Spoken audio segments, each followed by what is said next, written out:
BRS Wyra నియోజకవర్గ సమావేశం జరిగింది. సమావేశంలో మాజీ మంత్రి పువ్వాడ అజయ్ కుమార్ పాల్గొని కాంగ్రెస్ ప్రభుత్వంపై తీవ్ర విమర్శలు చేశారు. రైతు బంధు, రైతు బీమా, రుణమాఫీ వంటి హామీల అమలులో ప్రభుత్వం విఫలమైందని ఆరోపించారు. యూరియా సరఫరా, ధాన్యం కొనుగోలులో నిర్లక్ష్యం కారణంగా రైతులు తీవ్ర ఇబ్బందులు ఎదుర్కొంటున్నారని పేర్కొన్నారు.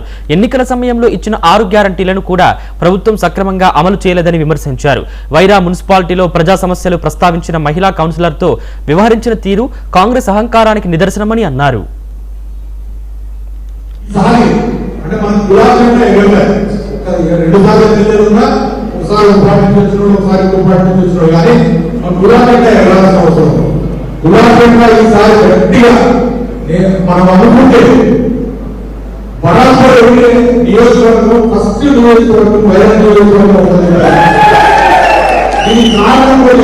ఎందుకంటే ఇంకెక్కడని చెప్తాను.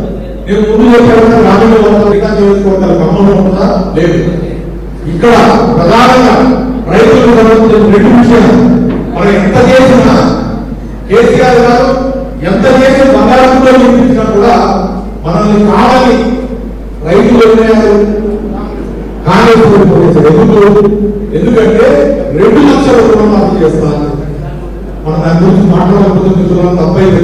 ఇప్పుడు వచ్చి మాట్లాడాలి. ఈ 2 సంవత్సరాలు నేను అడుగుతాను, మా ఇక్కడ సోదరులు చాలా మంది ఉన్నారు, రైతాంగంలో ఉన్నారు.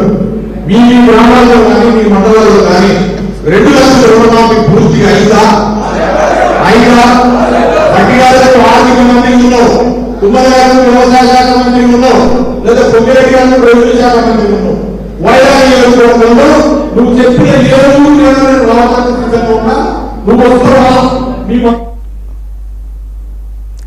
జనసేన నాయకురాలు ఫాతిమా రాణి ఆధ్వర్యంలో